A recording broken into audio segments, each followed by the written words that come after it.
Hello, ladies and gentlemen, and welcome back to the podcast. And today I'm going to go over my review of WWE's SummerSlam. Starting off first, we have night one of SummerSlam. First match we got is Jey Uso teaming up with Roman Reigns to take on Bronson Reed and Braun Breaker. I thought it was a good match, man. Back and forth matchup between both teams with Reed and Breaker keeping the pace of the match. Roman hits a Superman punch on Reed, taking Reed out. Braun then goes for a spear, but Roman counters it with a Superman punch. Jey Uso then gets involved, hits an enziguri on Bronson Reed. Reed then gets up, hits a Death Valley driver on Jey Uso for a near fall. Braun then hits a clothesline, sending Roman over the announce table on the outside. Braun then lands an avalanche bulldog for a near fall. Roman then gets up, hits a Superman punch on Braun Breaker, followed by Roman hitting a spear, sending Braun through the barricade. Reed then goes for a tsunami, but Roman hits a Superman punch on Reed. Reed falls off the top rope. Braun then hits a spear on Roman. Jey hits a spear on Reed. Jey then hits an Uso splash off the top rope on Bronson Reed. Pins for the 3. And your winners of the match are Jey Uso and Roman Reigns. Hats off to Jey Uso and Roman Reigns for getting the win in this matchup. Moving on from that, we go into our next match of the night. It's for the WWE Women's Tag Team Championships. It is Raquel Rodriguez and Roxanne Perez defending those Women's Tag Team Championships against Alexa Bliss and Charlotte Flair. Number one, I thought it was a good match, man. Back and forth matchup between both teams with Roxanne and Raquel keeping the pace of the match. Flair hits a fallaway slam in the middle of the ring, followed by Flair hitting a moonsault on Roxanne and Raquel. Raquel then gets up, hits a Tejana bomb in the middle of the ring, followed by Roxanne Perez hitting a Pop Rocks for a near fall. But Alexa Bliss hits her signature Sister Abigail on Roxanne Perez, pins for the 3, and your winners of the match and new WWE Women's Tag Team Champions are Alexa Bliss and Charlotte Flair.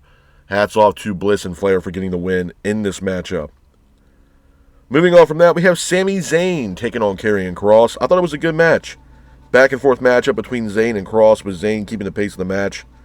Zayn hits a moonsault off the barricade, followed by Zayn hitting a Blue Thunder bomb for a near fall. Scarlett then gives Zayn a lead pipe, telling Zayn to use it on Kross. Zayn then throws the pipe out of the ring, followed by Zayn hitting a haluva kick on Kross. Pins for the 3, and your winner of the match is Sami Zayn. Hats off to Sami Zayn for getting the win in this matchup. Moving on from that, we have the WWE Women's Championship matchup. It is Tiffany Stratton defending that title against Jade Cargill. The match itself was a decent match. It was a back-and-forth matchup between Tiffany Stratton and Jade Cargill, with Stratton keeping the pace of the match. Stratton hits a swanton off the top rope on Jade for a near fall, followed by Jade getting up, hitting a Eye of the Storm on Tiffany Stratton for a near fall. Jade and Tiffany Stratton both exchange in the middle of the ring, with Jade hitting a Jaded for a near fall, followed by a chokeslam, but Tiffany Stratton gets up, hits her signature moonsault off the top rope, pins for the 3, and your winner of the match and still WWE Women's Champion is Tiffany Stratton. Hats off to Tiffany Stratton for getting the win in this matchup. Moving on from that, we got a tag team matchup. It is Drew McIntyre teaming up with Logan Paul to take on Randy Orton, and making his in-ring debut for WWE is Jelly Roll. The match itself, I thought was a good match. Back and forth matchup between both teams, with Orton and Jelly keeping the pace of the match. Jelly hits a elbow drop, followed by Orton hitting a power slam. Orton then hits a vintage DDT in the middle of the ring. McIntyre hits a Claymore kick on Orton. Logan then hits a frog splash off the top rope onto Jelly Roll on the outside announce table. Looked absolutely brutal, landing on Jelly Roll. WWE staff are checking on Jelly Roll. Looks like Jelly Roll is injured. But Jelly gets in the middle of the ring, hits a choke slam on Logan Paul in the middle of the ring, followed by Jelly Roll hitting a black hole slam on McIntyre. Jelly Roll then hits a power slam of his own on Logan Paul. It looked absolutely brutal. Orton then hits an RKO on Drew McIntyre.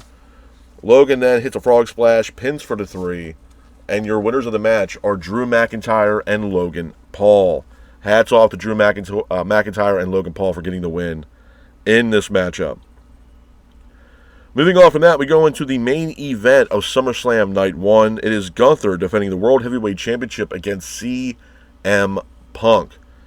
The match itself, I thought, was a great match. Probably the best, I would say, honestly, the best match of SummerSlam Night 1.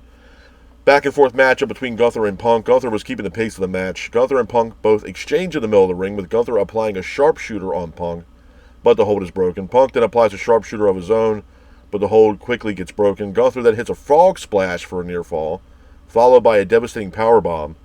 Gunther then hits another powerbomb on Punk for a near fall, followed by Punk getting up, hitting an elbow drop on Gunther. Punk then goes for a GTS, but Gunther counters it with a sleeper hold. Punk then hits a GTS out of nowhere. Punk then hits another GTS, pins for the 3, and your winner of the match and new World Heavyweight Champion is CM Punk. After the match, you can see CM Punk celebrating with the new World Heavyweight Championship. Then all of a sudden, out of nowhere, we hear Seth Rollins' music. Rollins is standing on the stage with Paul Heyman, the Oracle. Paul Heyman was holding the briefcase. It looks like Seth Rollins was just staring down CM Punk, letting him know that he had the briefcase and he was going to cash in at some point against CM Punk. Rollins then goes to walk away with the crutches. Then all of a sudden, Rollins stops. He throws the crutches to the ground. He takes off the leg brace. Looks like Seth Rollins pretty much, played everybody. He takes off the leg brace. He runs down to the ring. He ends up attacking CM Punk, hitting Punk with the briefcase multiple times. Rollins then tells the referee that he's cashing in. Rollins then hits a foot stomp on CM Punk in the middle of the ring, pins for the 3, and your winner of the match and new World Heavyweight Champion is Seth Rollins. Hats off to Seth Rollins for getting the win, or cashing in, and becoming the new World Heavyweight Champion. A couple of things I want to talk about when it pertains to SummerSlam Night 1, man, before I get into Night 2. I'm gonna go ahead and say it. I know I told everybody that I thought SummerSlam was going to surpass WrestleMania 41. Did it do that? I don't think so. I really don't. I think SummerSlam was a mid-card PLE at best. Now, with that being said, do I think the match of the night for Night 1 was CM Punk and Gunther? Absolutely. I think with what Seth Rollins did with cashing in, nobody knew what the hell was going on with Seth Rollins. We all thought he was legitimately hurt. He comes back, cashes in, and becomes the new World Heavyweight Champion, once again screwing over CM Punk. This is a situation here where I think, honestly, for what it's worth, that there's a serious situation between Seth Rollins and CM Punk. There's legitimate hatred between both these men. Punk doesn't like Rollins. Rollins doesn't like Punk. And ever since Punk has been back in WWE, Rollins is trying to do everything that he can in his power to have CM Punk just walk away and leave. This is something where there's definitely going to be some unfinished business here between Seth Rollins and CM Punk. And, after what happened with Rollins cashing in, I started to think, okay, well, how are they going to intensify this rivalry between Seth Rollins and CM Punk?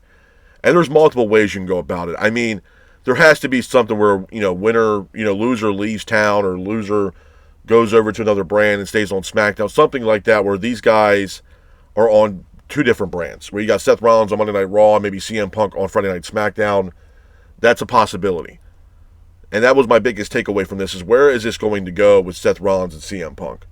We've had the match already between Punk and Rollins. I believe that was the debut episode of Monday Night Raw on Netflix, if I'm not mistaken, where they actually squared off between Rollins and CM Punk, if I'm not mistaken. So where do we go from here? Where does Seth Rollins and CM Punk, where does this storyline, where does this rivalry go from here? Do we get a Hell in a Cell match? Do we get a 3 Stages of Hell match? Do we get an Iron Man match? What's going to be next here between Seth Rollins, who's now the current World Heavyweight Champion, and CM Punk, who seemingly can't get away from Seth Rollins? Every time we see CM Punk and he's in a high-profile matchup, we see Seth Rollins somehow, some way, screwing over CM Punk, not allowing Punk to get the win. This goes back from Elimination Chamber. This goes back to multiple matches that Punk has had so far in WWE since he's been back. And now we get here SummerSlam Night 1, where Rollins cashes in on CM Punk's moment, hits a foot stomp on Punk, and then Rollins becomes the new World Heavyweight Champion, seemingly taking the World Heavyweight Championship away from CM Punk. So it's going to be very telling to see what Rollins does with Punk next, and how Punk is going to retaliate. Are we going to see Punk, maybe reunite with Roman Reigns and take on, Seth Rollins and his new team, The Vision, if you will. It's going to be very telling to see where this is going to go, but I would say for sure Gunther versus CM Punk for Night 1 was the best match of the night. Like I said, I think SummerSlam this year was kind of a mid-card pay-per-view or PLE at best. It had some moments, some controversial moments that we're going to get into here soon, and my thoughts on the whole situation when we get to it. But I think for night one, I would confidently say that the match of the night easily was CM Punk versus Gunther for the World Heavyweight Championship. I just think night one really was lackadaisical at best. And, again, man, it's kind of hard because, again, you have these pay-per-views where they're going to start entertaining the idea of doing two-night pay-per-views. It's already been in talks that they want to have the Royal Rumble, possibly a two-night pay-per-view. So we're going to see what happens. I think SummerSlam actually next year in 2026, I think it takes place in Minneapolis, Minnesota. That, again, once will be a two-night pay-per-view. I think August 1st and August 2nd in 2026, live from Minneapolis, Minnesota. So, obviously, WWE is definitely entertaining the idea of continuing the two-night pay-per-view format for certain PLEs. So, we're going to see how it plays out. But, moving on to SummerSlam Night 2, first match we got is for the Women's World title. It is Naomi defending the Women's World title against Rhea Ripley and Io Sky. I thought this was a really good match, man. Back and forth matchup between Rhea, Io, and Naomi, with Naomi keeping the pace of the match. Naomi hits a blockbuster off the top rope on Rhea, followed by Io hitting a Poison Rana on Rhea as well. Rhea then hits a Razor's Edge, sending Io across the ring. Io then gets up, hits a springboard moonsault to the outside, taking out Rhea Ripley and Naomi. Naomi then gets up, hits a split-legged moonsault off the middle rope, or off the top rope on Rhea, followed by Io hitting another moonsault on Rhea for a near fall. Rhea then gets up, hits a riptide on Naomi for a near fall. Rhea and Io Sky both exchange in the middle of the ring, with Rhea hitting a senton off the apron to the outside. Io then hits a powerbomb, throwing Rhea into Naomi, or onto Naomi. Rhea then hits an avalanche riptide on Io Sky, but Naomi capitalizes on this by hitting a roll-up on Rhea, pins for the 3, and your winner of the match, and still Women's World Champion, is Naomi. Hats off to Naomi for getting the win in this matchup. Moving on from that, like I said earlier, WWE had now introduced the fact that we're going to have SummerSlam 2026 live from Minneapolis, Minnesota. Like I mentioned earlier, it will take place August 1st and August 2nd next year. So it looks like WWE is going to continue the SummerSlam two-night format. Moving on from that, we have a TLC match for the WWE Tag Team titles. It is the Street Profits versus DIY versus Motor City Machine Guns versus Fraxium versus Andrade and Rey Fenix versus the Wyatt Six. I thought this was a really, really good match, man. Back and forth matchup. Andrade and Fenix then hit a Three Amigos on the Street Profits in the middle of the ring. Gargano then hits a DDT on Joe Gacy through a table.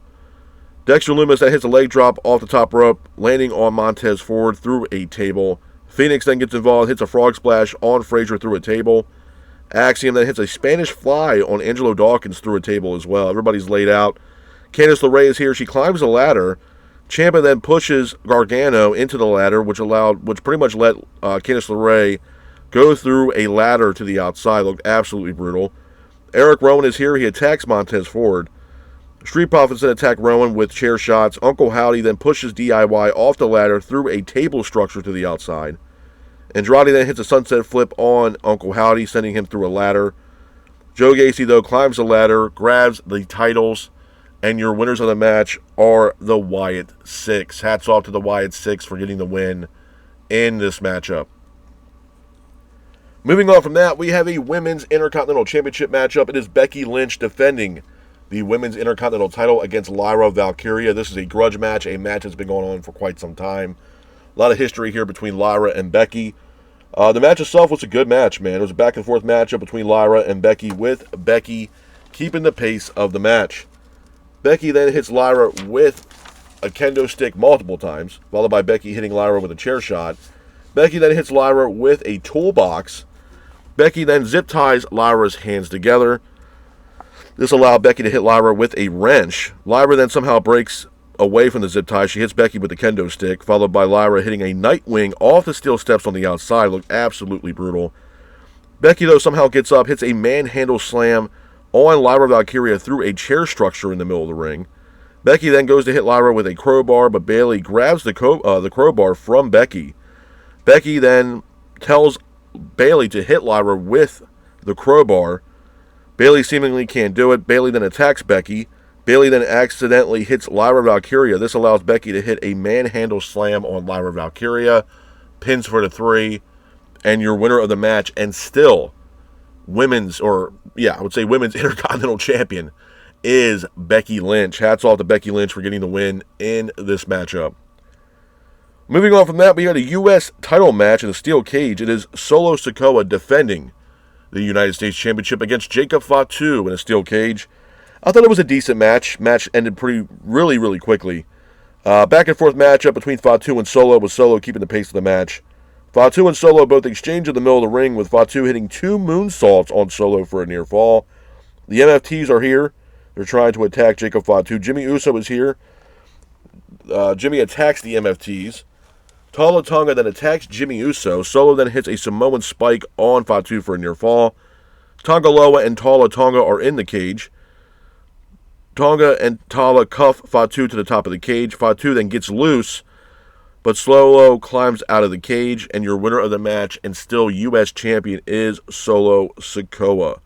Hats off to Solo Sikoa for getting the win in this matchup. Moving on from that, we have a Intercontinental Championship matchup. It is Dominic Mysterio defending the Intercontinental Championship against AJ Styles. Before the match even gets started, we got AJ playing some mind games with Dominic Mysterio. He comes out to the ring wearing in a lowrider, and Styles is also wearing wrestling gear inspired by the late, great Eddie Guerrero. I thought that was absolutely awesome, paying homage to the late, great Eddie Guerrero. The match itself was a really good match. It was a back-and-forth matchup between Styles and Mysterio, with Styles keeping the pace of the match. Styles hits a Pele kick on Mysterio, but Mysterio gets up, hits a 619 on AJ. AJ then applies a calf crusher, but the hold is broken. Mysterio then takes a play out of Guerrero's book, and then Dominic fakes a chair shot, as well as AJ Styles. Referee looks confused. Mysterio hits AJ with a boot, and then Mysterio hits a frog splash, pins for the 3, and your winner of the match and still Intercontinental Champion is Dominic Mysterio. Hats off to Dominic Mysterio for getting the win in this matchup. Moving on from that, we go into our next match of the night. It is the main event of SummerSlam Night 2. It is John Cena defending the WWE Universal Championship against Cody Rhodes in a street fight. Number one, before the match even gets started, the Rhodes entrance was absolutely awesome. You had Dusty saying some words on the Titantron before the match even got started for Cody. I thought that was absolutely awesome. It was a great touch by WWE. And it was a great entrance from Cody Rhodes. The match itself between John and Rhodes, it was a great match. Probably the best match of the entire night, both night 1 and night 2. Back and forth matchup between John and Rhodes, with Rhodes and Cena both exchanging in the middle of the ring. Cena then takes Halliburton's crutch. Cena then hits Rhodes with the crutch. Cena then throws the steel steps at Rhodes, taking Rhodes out. Rhodes then somehow gets up, hits a springboard disaster kick on Cena. Rhodes then hits a power slam on Cena for a near fall in the middle of the ring. Rhodes then hits Cena with a chair shot. Cena then somehow gets up, hits a 5-knuckle shuffle on Rhodes in the middle of the ring. Rhodes then gets up, hits a Cody cutter for a near fall. Cena then hits an AA for a near fall. Rhodes hits a moonsault for a near fall, followed by Rhodes hitting a Cody cutter for a near fall. Rhodes then hits a pile driver on Cena, hopefully getting the pinfall, but he only gets a 2 count. Cena hits an AA on Rhodes. Rhodes and Cena then both exchange in the ring once again. Rhodes then hits a pop-up powerbomb on Cena. Cena then gets up, applies an STF on Rhodes, but the hold is broken. Cena then hits Rhodes with the microphone. Cena on the outside then hits a devastating Canadian Destroyer on Rhodes on the outside. Crowd erupted after that. Cena then hits an AA, putting Rhodes through the announce table. Rhodes then gets up, hits a crossroads for a near fall on Cena. Cena then hits a leg drop off the top rope on Rhodes, followed by an AA for a near fall. Rhodes then gets up, hits a suplex on Cena into the guardrail on the outside. Cena then hits an AA on the stage. Looked absolutely brutal. Rhodes then sends John into the table. Rhodes hits a crossroads for a near fall. Rhodes then hits Cena with a chair shot, followed by Rhodes hitting Cena with an exposed turnbuckle. Cena then gets up and applies an STF using the ring rope on Rhodes, but the hold is broken. Rhodes then hits 3 crossroads on Cena for a near fall. Rhodes then grabs the Universal title.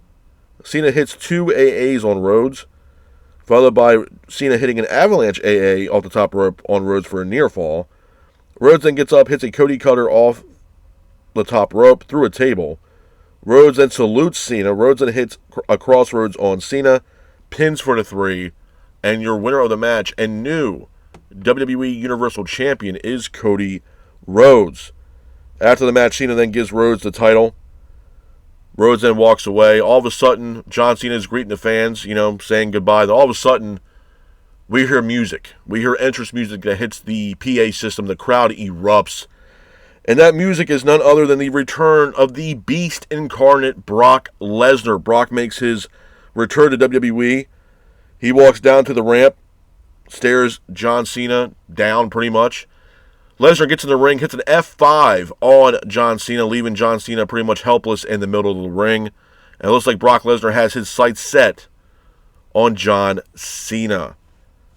A couple things I'm going to talk about with you guys, man, as far as SummerSlam and what happened on SummerSlam Night 2. Obviously, we're going to talk about the elephant in the room, Brock Lesnar, and we were going to get to that.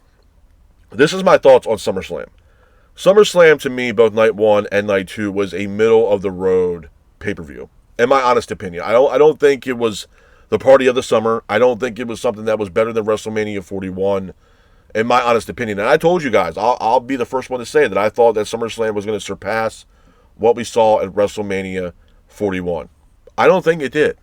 There were some crazy moments throughout both nights. I'm not saying there wasn't. I mean, we got a cash in from Seth Rollins. He is now the new World Heavyweight Champion. And then we get what happened at Night 2. So, let's look at Night 1, man. Obviously, to me, the match of the night of Night 1, like I mentioned earlier to you guys, is honestly CM Punk versus Gunther for the World Heavyweight title. I thought the match was really good. I thought it was one of Punk's best matches that he had in WWE. And Gunther, you're not going to get a bad match out of Gunther. I'm sorry. With that being said, CM Punk was successful in beating Gunther for the World Heavyweight title. And then we get Seth Rollins. Seth Rollins bruised everybody, man. Everybody thought Seth Rollins was going to be out for the next couple months with a devastating leg injury. That's not the case. Once CM Punk won that championship and he's in the middle of the ring holding that belt, seemingly looking like Bret Hart when he won the championship, or Shawn Michaels, and then he stands up and all of a sudden we hear Seth Rollins' music hit on the PA system. The crowd erupts at MetLife Stadium. You see Seth Rollins walking out with crutches, with the Oracle Paul Heyman holding the briefcase. And at the time, you just see that Seth Rollins is just staring down CM Punk, letting him know, like, hey, I got the goddamn briefcase. So you can have all your little glory that you want, but the minute I cash this in, you're losing that title. Just kind of sending a warning to CM Punk. And that's what I initially thought it was going to be. And then we see Seth Rollins turn around. Paul Heyman's still standing there holding the briefcase. Rollins turns around. He starts walking back towards, the backstage area with the crutches. But all of a sudden, he stops. Rollins stops. He throws both crutches down to the ground. He takes off the leg brace. Seth Rollins is fine. He runs down the damn ramp with the briefcase. He beats the shit out of CM Punk by hitting him with the briefcase multiple goddamn times. Tells the referee that he's going to cash in. Then Rollins hits that foot stomp on Punk, pins him for the 3, and Rollins walks out SummerSlam Night 1, the new World Heavyweight Champion. My personal belief with Seth Rollins and CM Punk is there's legit heat between both these guys. Punk and Rollins do not like each other on a personal level. Rollins doesn't like Punk. Punk doesn't like Rollins. Rollins has been pissed off ever since the day that Punk walked back through the doors of WWE. Pissed off. And I think Seth Rollins is trying to do whatever he possibly can to get CM Punk the hell out of WWE. And who knows when CM Punk will actually have his moment. Because you got Seth Rollins pretty much waiting patiently around the corner, looking to destroy everything CM Punk is trying to do. So my thing is this, like I said earlier, where do we go now between Seth Rollins and CM Punk? Because obviously CM Punk is going to get his just due. He's going to get his revenge on Seth Rollins. But how do we do it? Where do we go from here between Rollins and Punk? Because Rollins now has a target on his back now that he's a new World Heavyweight Champion. He's also got a target on his back from Roman Reigns. Now we have Reigns and CM Punk. Is this going to be something where we're going to see a tag team matchup here? We're going to see Roman and Punk teaming up to take on maybe Seth Rollins and Bronson Reed or Braun Breaker. Are we going to see that? Because Reigns has some unfinished business with Seth Rollins. CM Punk definitely has some unfinished business with Seth Rollins. So how is this going to play out? If we're looking at it from the aspect of Punk and Rollins, where do we go from here? An Iron Man match between Rollins and Punk? I don't know. Maybe introduce or reintroduce a 3 Stages of Hell match between Rollins and Punk. Hell in a Cell, Steel Cage, TLC match, Extreme Rules. I don't know. Loser leaves town match, where the winner of the match stays on Raw and the loser has to go to SmackDown. I don't know. But there's some unfinished business here between Seth Rollins and CM Punk. And we're going to see how this is going to play out leading into the next PLE. Because I'm telling you right now, CM Punk is going to get his get back. Oh, yeah. There's legit heat there between both these guys, between Rollins and Punk. And I'm locked in for it, man. For what it's worth, Gunther's a great wrestler, man. Number one, he's a great champion. He's a great world champion. And he's done a great job defending that World Heavyweight Championship, in my opinion. Just my opinion.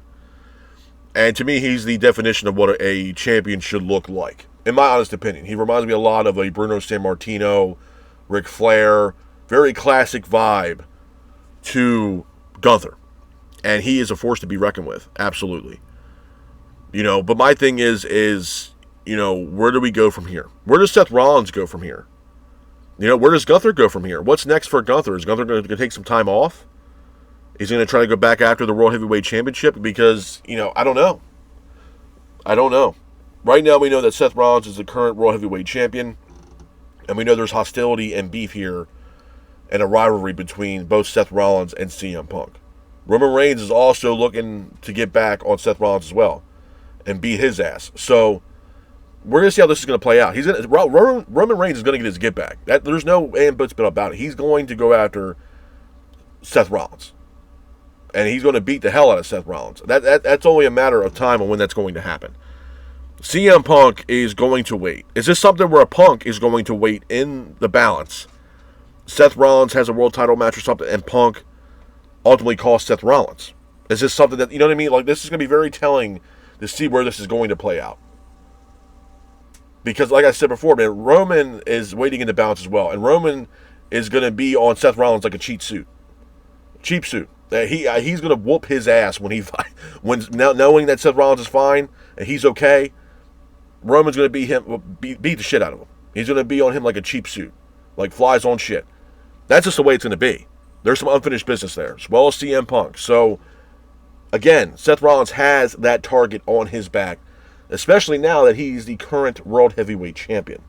So, as far as Night 1 is concerned, I think personally for me as a fan, Night 1, the best match we got was CM Punk versus Gunther and a Seth Rollins cash-in. That was the best moment of Night 1 and by far the best match of Night 1. Then we get into Night 2. To me personally, I think Night 2 was a lot better than Night 1. We got the TLC match, which was incredible. Candice LeRae taking that bump off that ladder, through the ladder, looked absolutely brutal.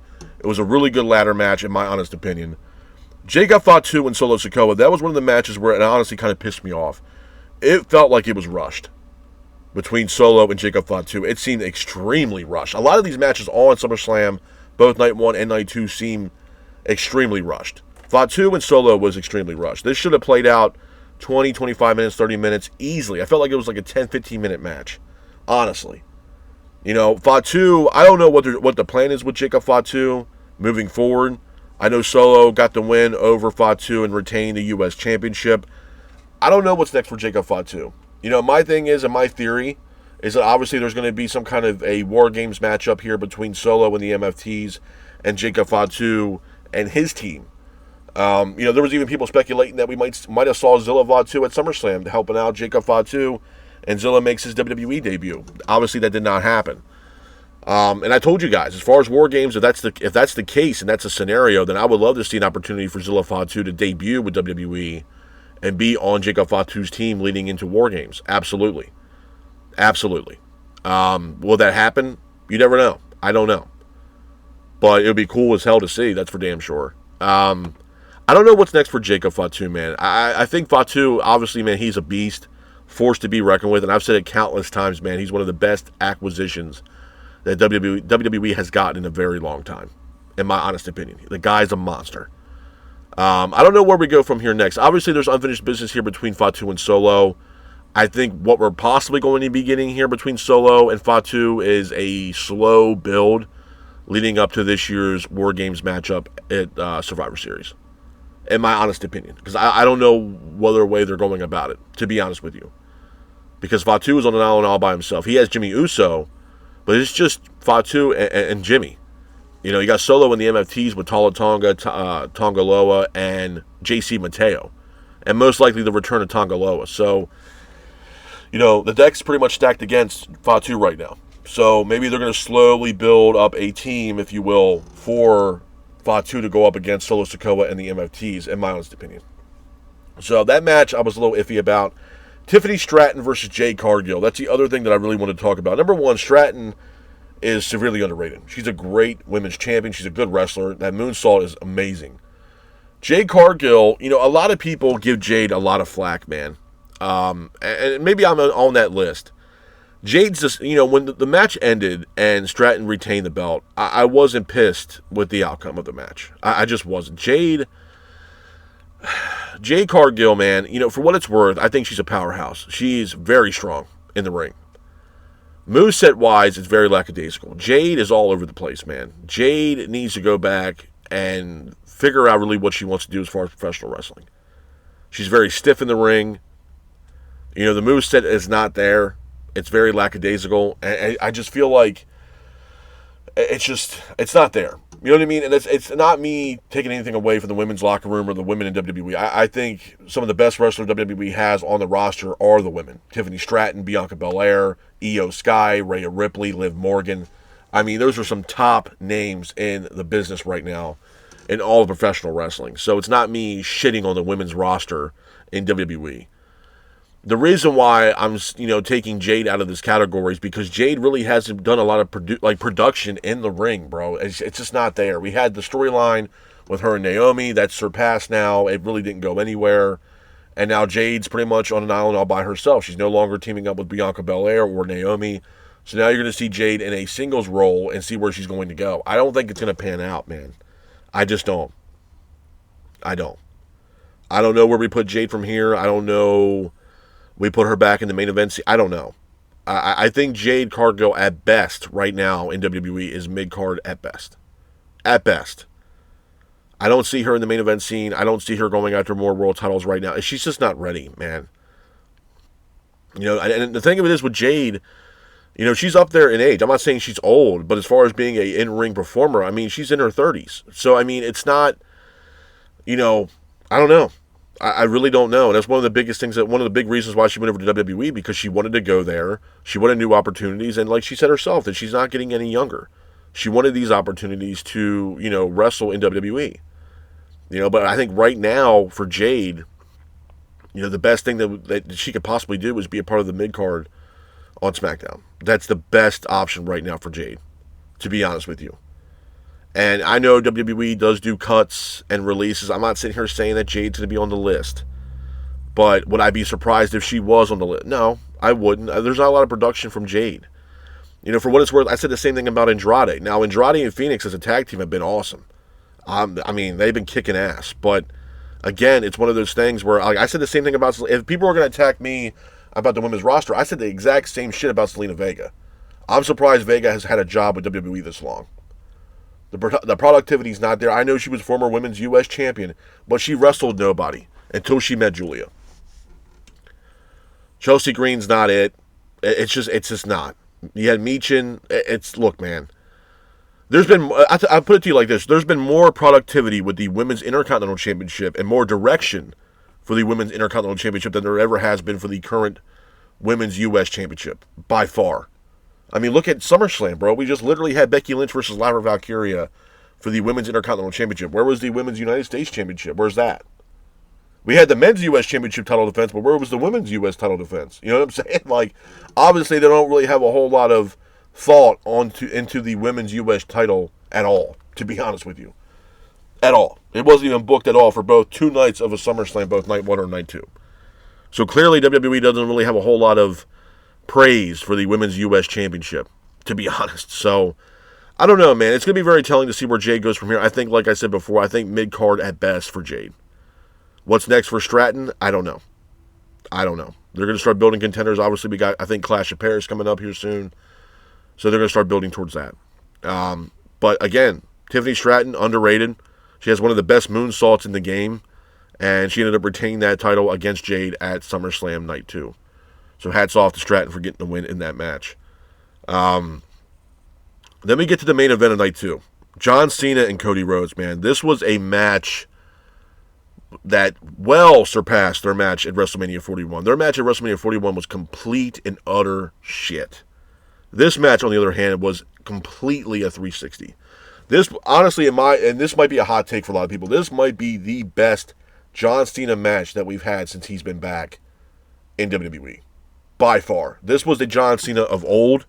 This was a John Cena that was going to do anything in his power to get the win in this matchup. I mean, him hitting a Canadian Destroyer, the multiple AAs, the fact that he actually was pushing towards the win for this matchup. It wasn't Rhodes carrying Cena. I mean, it was by far the best John Cena match that we have seen by far since he's been back in WWE on this retirement tour. It was a great match. Cody Rhodes was doing great shit in that match. John Cena was doing great shit in that match. It was great. And both those guys laid everything they had on the ring. Everything they had left in them, they laid it on the ring. That was it. You know what I mean? Best versus the best. The best, whoever wins is we're going to figure out who's the best man that day. You know what I mean? And that's exactly what happened. And John even told Rhodes, hey, he's like, did you give me everything you had? I gave you everything that I got. And I honestly believe that. John did a phenomenal job in that match. From the top turnbuckle leg drop that we haven't seen in years to a Canadian Destroyer from John Cena on the outside of the ring towards the announce table. It was incredible, man. It was a great match. This was something that the fans have been patiently waiting for from John, myself included. And I personally believe that John Cena gave everything he had in that matchup against Cody Rhodes Night 2 at SummerSlam. Absolutely. Now, was John successful in defending the Universal Championship? No. Cody Rhodes ended up winning the title, beating John Cena, and becoming the new Universal Champion. Was it passing of the torch? Some people say it was. I don't know. I'm on the fence. I don't know if it was 100% of John passing the torch to Rhodes. But I think it was a start of passing the torch to Rhodes. And Rhodes being the new guy, the voice and the quarterback, if you will, of WWE.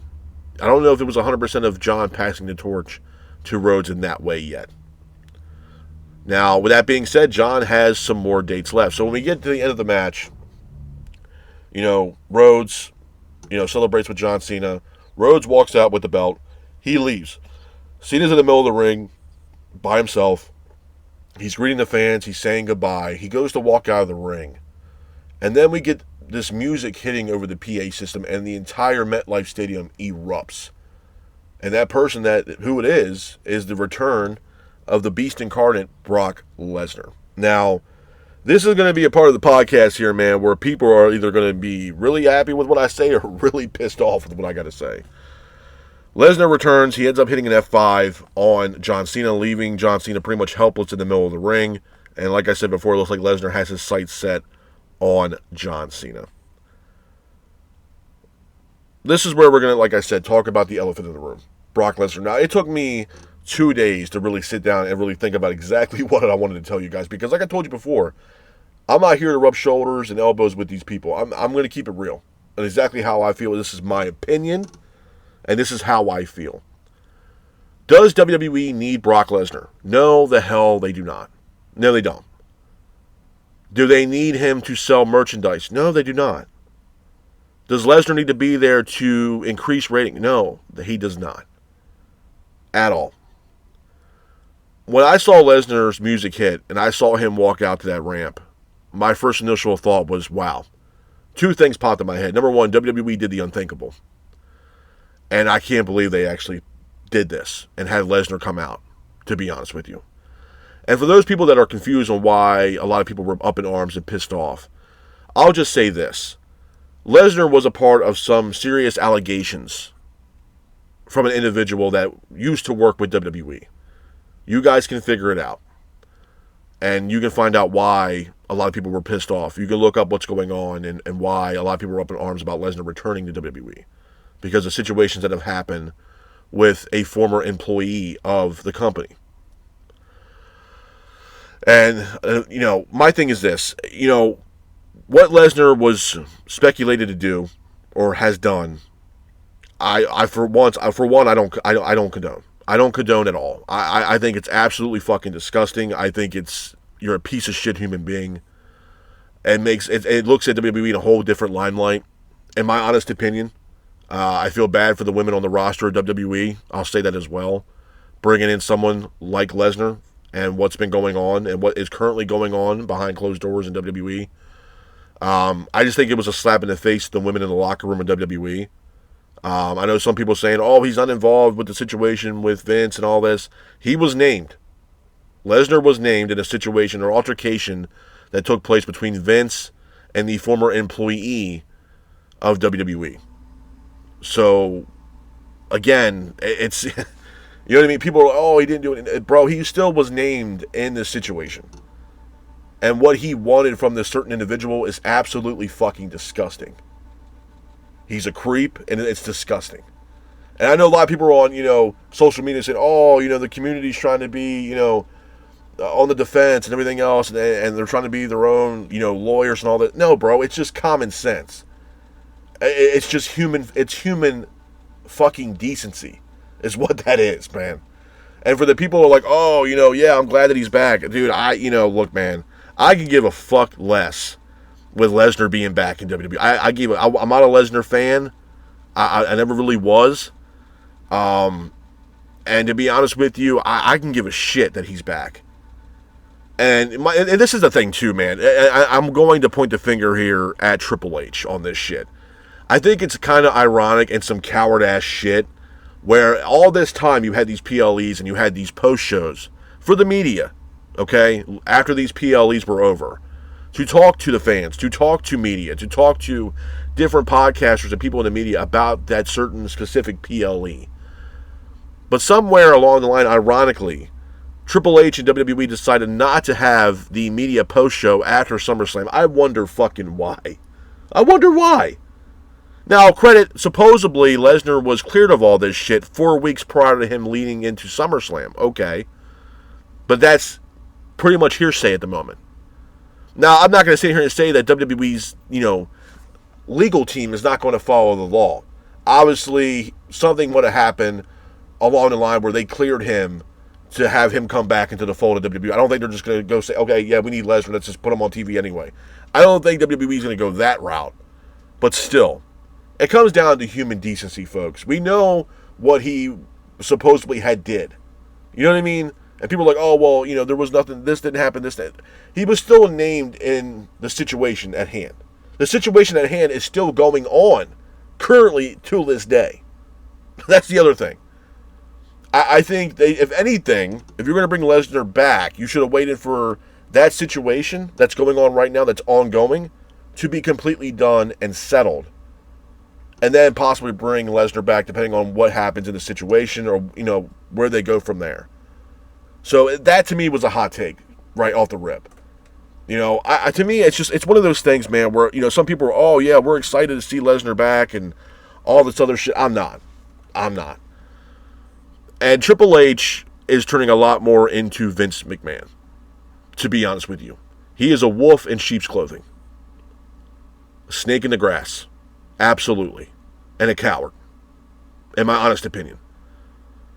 You had no rebuttal at all of bringing Lesnar back. You couldn't even face the media or the fans, because people are gonna have their questions on Lesnar, and this is going to be something that could possibly backfire on this company in a huge way. Huge way. Some people are not going to agree with this. Some people even said, okay, well, now we got Lesnar. What's to say we don't get Vince back in WWE? It's a possibility. Because according to WWE or Triple H, this is something that John Cena wanted in his retirement tour. He wanted Lesnar in a match. There's also been speculation that John also wants Vince to be there because he's still good friends with Vince.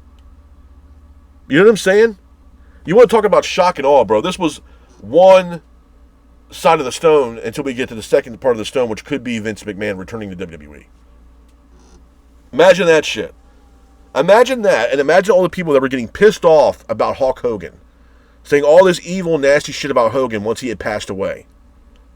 What are you guys going to say now about Brock Lesnar being where he's at now, and being back in WWE, knowing what Brock Lesnar was going on, what was going on with Lesnar behind closed doors within the WWE confines? Where's that rebuttal? Where's that discussion? Where's that hatred that you had for Hogan? Where's that for Lesnar? It's not there. That's the world we live in, bro. And it's honestly, it's fucking insane. It seriously is. Oh well, he didn't do anything. Yada yada, dude. He was still named in what's ongoing right now for WWE behind closed door in the Vince McMahon situation. He was named. He was still named. And I'm not going to explain what Lesnar was doing. I'm not going to explain what was going on. You guys should know yourselves. And if you're not, look it up. But I'll tell you this right now. I don't condone it. I think Brock Lesnar is a goddamn creep.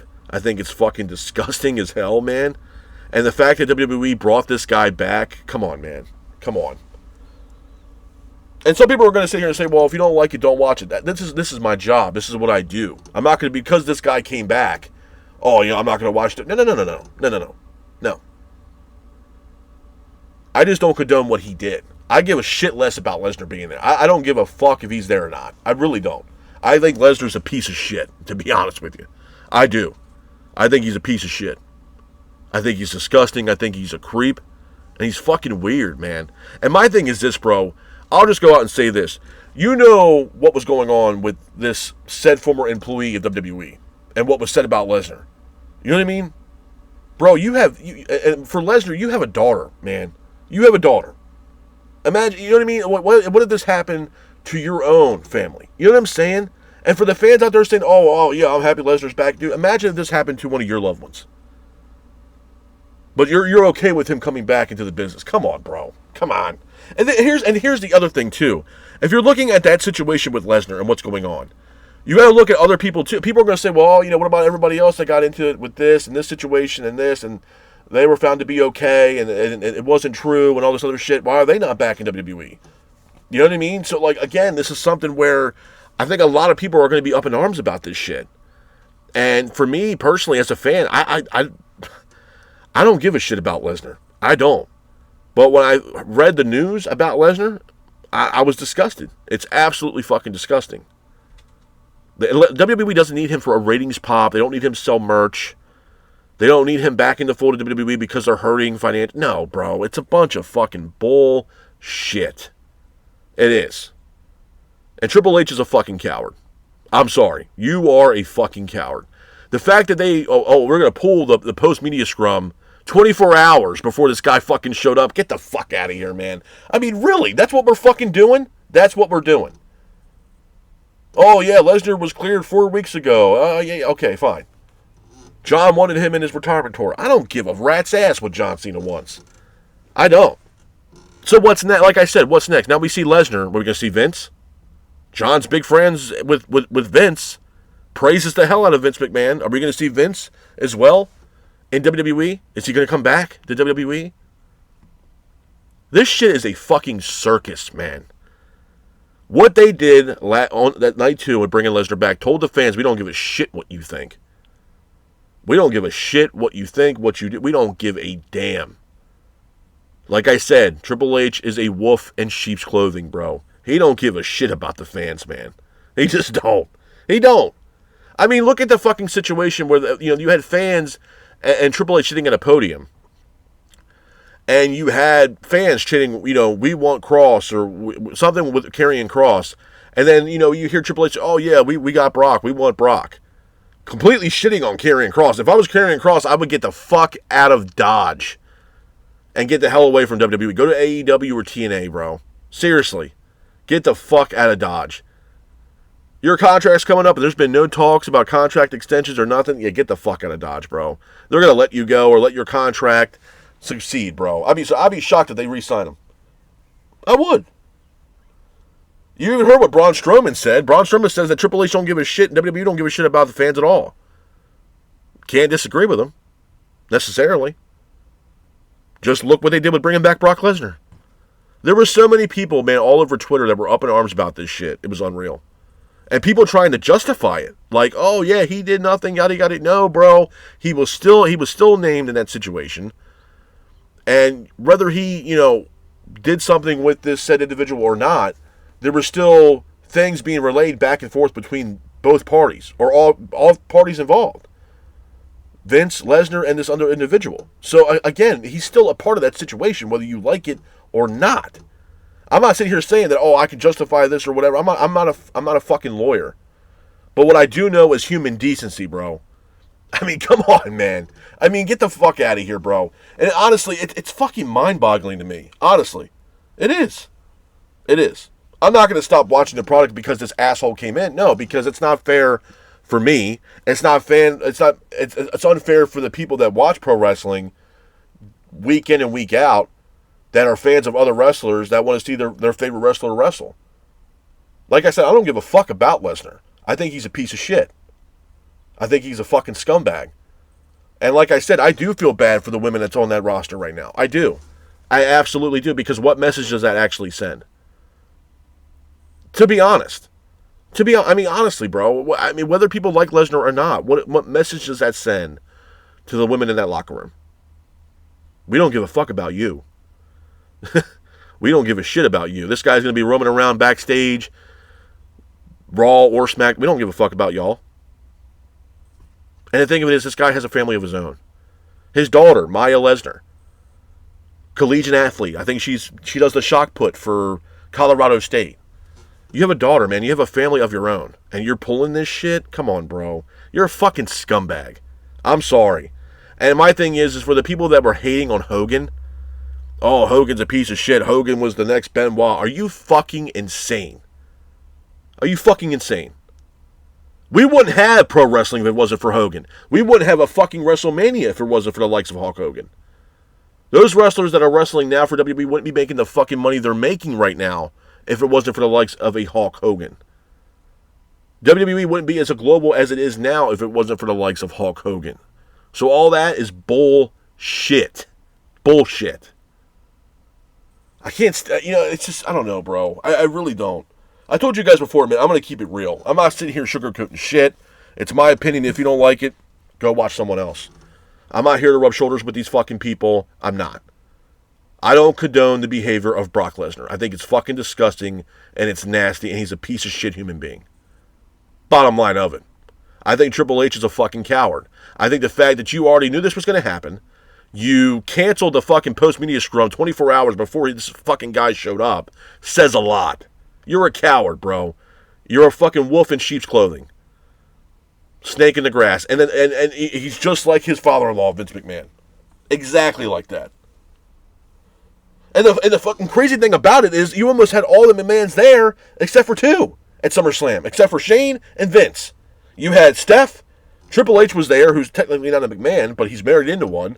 Well, married one. You had Steph, Hunter, and Linda McMahon was also in attendance during SummerSlam. Come on, bro. And John Cena is the one that wants to bring Brock back and have a match with Brock. Okay, he's friends with Lesnar. He's also friends with Vince McMahon. So if Cena wants Brock and Cena wants Vince, what's to say that Vince don't show up next? Come on, man. Come on. They don't give a shit about the fans, man. They just don't. And the funny thing is, as far as Lesnar's concerned, from what I understand, it was Daniel Cormier, former UFC World Heavyweight Champion, that said blatantly that Brock Lesnar was blacklisted from TKO. Now, if you guys don't know who TKO is the parent company, and pretty much the ownership, if you will, of WWE, as well as the UFC. So where the hell did Daniel Cormier get this whole fact that Lesnar was blacklisted from TKO? Which, here we are, SummerSlam Night 2, and Lesnar shows up at SummerSlam Night 2. TKO owns WWE as well. They're a partial owner. Or they own the company. So where is it? Where did he get this information as far as him being blacklisted from TKO? Because clearly that's wrong, because the fucking guy showed up Night 2 of SummerSlam. You tell me. I think it's a fucking joke, man. I'm not going to stop watching professional wrestling because Lesnar's back. That's bullshit. Do I condone what he did? Abso-fucking-lutely not. No. Oh, he didn't do anything. Bro, he was still named in that situation. Okay? Number one. Number two, the things that were said about Lesnar in that situation is fucking disgusting. It's disgusting. I'm sorry. For me personally, I can't condone it. Whether he got cleared of this shit 4 weeks ago, I don't know. To me, that whole situation is fucking disgusting. In my opinion. It had to come from somewhere. I mean, honestly, it's fucking insane, man. It's insane. I'm sorry. To me, I think he's a piece of shit. And he's fucking disgusting. In my honest opinion. I'm not going to stop watching the product because Lesnar's back, but I think he's a piece of shit. I do. I think Triple H pulled some coward shit by pulling the post-media scrum 24 hours before this guy fucking showed up. We know exactly why you did it, because you know damn well somebody was going to ask that goddamn question on why the hell they brought this fucking guy back. Oh, we did it for the fans. No, the fuck you did not. No, you did not. My ass. That's bullshit. It just really shows you the ground of where WWE stands on, in my honest opinion. And to me, I'm not going to justify this. I think what he did was fucking wrong. Period. And when you're wrong, you're wrong. I'm not going to sugarcoat shit because, oh, it's Brock Lesnar. No, bro. If you're fucking wrong, you're in the wrong. That's life. Not some fantasy fucking world that WWE wants to fucking provide to everybody. This is life. And like I said, for other people out there that were also involved in situations within the company that were found to be untrue or false, are you going to bring those names back too? What about Velveteen Dream? What about that situation? You know what I mean? You look at other wrestlers around the world that were involved in situations that were coming out to be false or not true. Marty Scurll, former Ring of Honor World Champion, former Ring of Honor main booker, if you will. What about Marty? You had to look, I mean, come on, man. Like, seriously. You had to look at that situation as well. I'm sure if Velveteen Dream was probably laughing his ass off seeing Brock Lesnar show up after all this shit that has happened. You know what I mean? And obviously, yes, they're two very different situations, and which I don't condone either one of those situations, but you had to look at the narrative. And the fact that, okay, well, they brought Lesnar back, and, okay, what about the rest of these people? I mean, I'm not the only one that's saying this. I mean, there's other podcasters that are saying this same shit. Well, if you're going to bring this guy back, then why we're not bringing this guy back, or this woman back, or this guy back, even though this was said about this person, this said was about her, or him, or this, or that. You know what I mean? And that's going. It's going to be something that's going to be coming up in questions like, well, what about this person? What, you know what I mean? And like I said, there was Velveteen Dream, there was Marty Scurll. Like, you know what I'm saying? People that were, I guess, falsely accused of what the hell was going on. I don't know. You know what I mean? That weren't found guilty of shit. Yeah, like, what the fuck are we supposed to do with that? No, but it's Brock Lesnar. We got to bring Brock Lesnar back because John Cena wants Lesnar. Come on, man. It's fucking disgusting. Seriously. And the Velveteen Dream thing and Marty, yeah, it's fucking disgusting. It is. It's absolutely fucking disgusting. Whether it's true or not, I don't know. I'm not a lawyer. But what I can say is it's fucking disgusting. I don't condone that behavior. It's insane, bro. It's fucking disgusting. And I'm sorry, but WWE bringing this guy back is just, wow. And that was my first initial reaction when they brought Lesnar back was, wow, bro, really? This is what we're fucking doing here. We're going to bring this guy back only because John Cena wants to have Lesnar back. That's it. And what John wants is what John gets. And look, I'm not sitting here saying that John hasn't earned the right to pick his opponents leading into his retirement tour. No. John Cena was the guy. He was the flagship guy. He was carrying this company on his back for many, many years. I'm not saying John doesn't deserve that on his retirement tour. I'm not saying that. But Brock Lesnar, especially at a time now with everything that's going on in a situation that's still ongoing, man, you want to talk about a bad move to bring this guy in with that situation still ongoing. Whether he's been 4 weeks cleared or not, I think it's a risky, it was a really fucking bold move from WWE to bring him in with the situation at hand still ongoing. He might have been cleared 4 weeks ago, but still, he was still named in that certain situation. It's a bold move from WWE, and maybe not necessarily in the good way. You know what I'm saying? Like, and like I said before, obviously they know what the hell they were doing.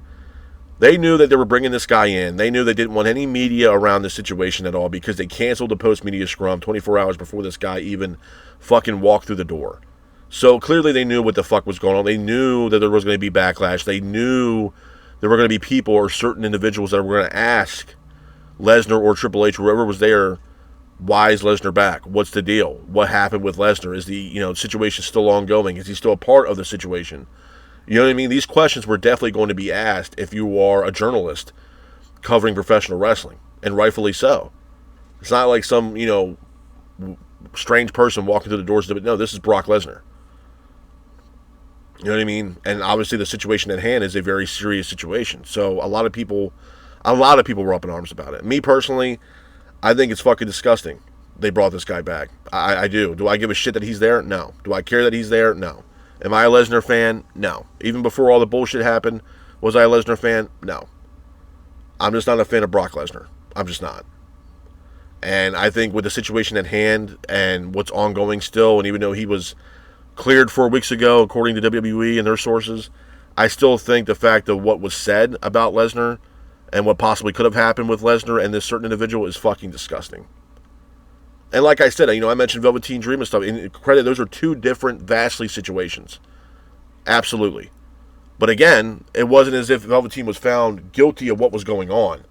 So, again, even other people had said the same thing. Is this going to be something where they possibly bring Velveteen back? Or Marty Scurll, he goes back into the mainstream of things again after all the shit that's happened with Marty and Velveteen Dream. Like, is this something that, you know what I mean? Like, it's very weird, man, to be honest with you. It really is. And me personally as an individual, I don't condone this shit at all. I think it's absolutely fucking disgusting, in my opinion.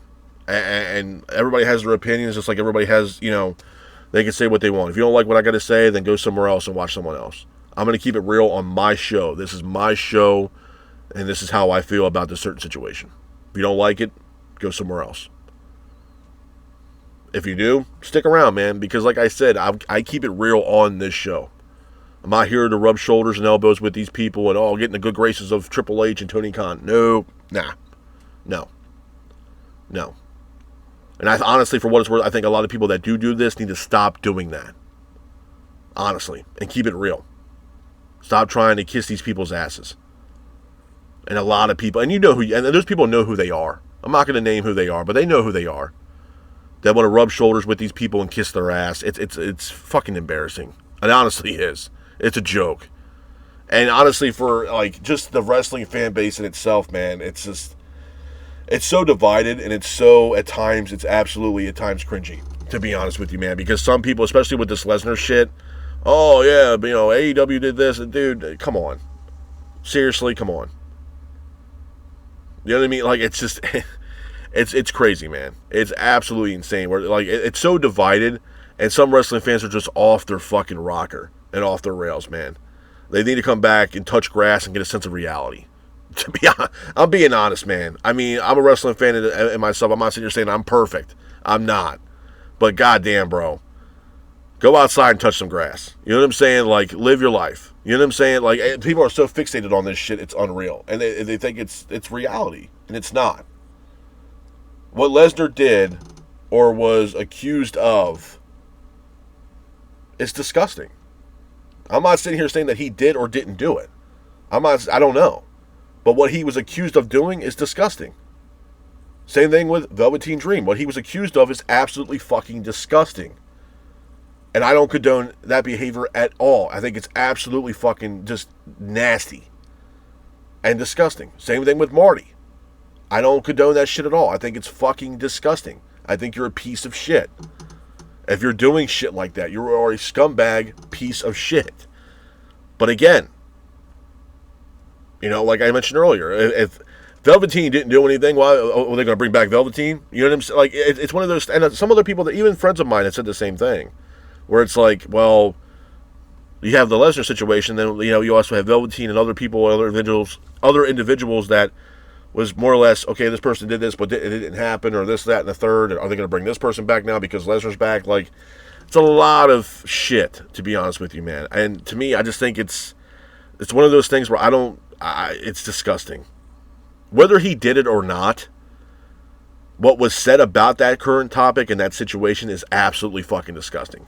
And you guys can go look it up yourself and figure out what I'm talking about as far as Lesnar and this ongoing situation with WWE and Vince and everything else like that, and a former employee of WWE. And you guys can read up on it yourselves. To me, I think it's absolutely fucking disgusting. Whether he did it or not, it's absolutely fucking disgusting. It's gross. It's sickening, bro. It's nasty. And he's a scumbag. If he actually did, he's a piece of shit scumbag, bro. Whether you guys cleared this guy in 4 weeks or whatever, and everything else, still, man. It's a bold move from WWE, but what does it really say to the fans of WWE? What does it say to the women that are in the locker room right now that currently work for WWE? You know what I'm saying? Like, it's not really a good look for WWE. It's not. It's really not. And I can't agree with it, man. I don't stand by that shit. I don't condone it. I think it's fucking disgusting. Inexcusable behavior. No. And I'm not sitting here saying that everybody's perfect, bro. I'm not sitting here saying that, but my God. It comes down to fucking human decency, man. Honestly. It's just, whether the guy did it, it's fucking disgusting. Like, and WWE's like, oh, yep, we're going to bring this guy back just because John Cena wants a retirement tour, and, he was cleared 4 weeks ago, we're going to bring it back, and no one's going to remember shit. No, bro, people are going to remember.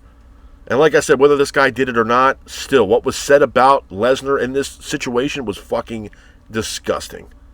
Like, I'm sorry, man, it's just, come on. And the guy has a family, you know what I mean?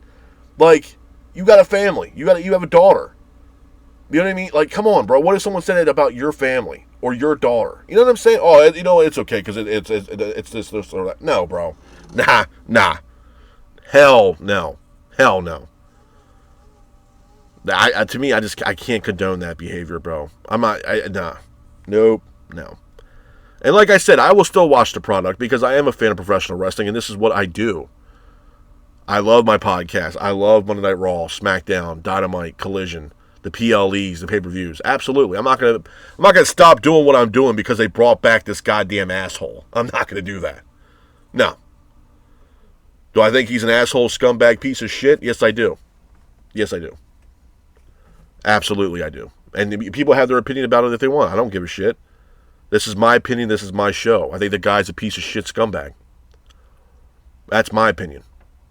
And the fact that they knew what the fuck they were doing, bringing this guy back and then canceling the post-media scrum 24 hours before this guy showed up. So clearly, they know what the fuck was going on. They knew damn well that if they had that post-media scrum after Lesnar, they knew damn well somebody from some journalist or media outlet was going to ask the question, oh, why is Lesnar back? Is he away from the situation? How is he cleared? How did this happen? Oh, sure. If you're an actual journalist that can actually do their job, sure, somebody's going to ask that goddamn question. And they didn't have a rebuttal for it. They didn't want to answer the question. You know what I mean? It's a fucking joke, man. They want to have controlled media with their own team during the post shows. They don't want to have other journalists ask questions to, say, Triple H or Nick Khan or anybody else. It was a controlled media scrum handled by Triple H and company. You know what I mean? Like, come on, man. Like, you know what I'm saying? You're trying to do everything you can possibly to avoid that topic of what Lesnar was either, supposedly did or did not do. You know what I mean? Still, whether he did it or did not do it, I can't condone it. I think it's disgusting. I think it's nasty. And it's inexcusable behavior, bro. It's fucking gross, in my honest opinion. And I think he's a piece of shit and a scumbag. And I give a shit less about Lesnar, to be honest with you. So, we're going to see how this is going to play out on Monday Night Raw and SmackDown. And like I said, man, I wanted to give you guys my opinion on the whole Brock Lesnar situation, how I felt about it. I think I've covered the situation the best way that I could, without getting immensely pissed off about it. And like I told you guys, man, I'm not here to sugarcoat anything. I'm not here to sugarcoat shit or rub shoulders and elbows with these fucking people to get in their good graces or be a part of the post-media. No, I'm not. And I made that already abundantly clear multiple times. I feel bad for the women in the locker room in WWE because of this situation.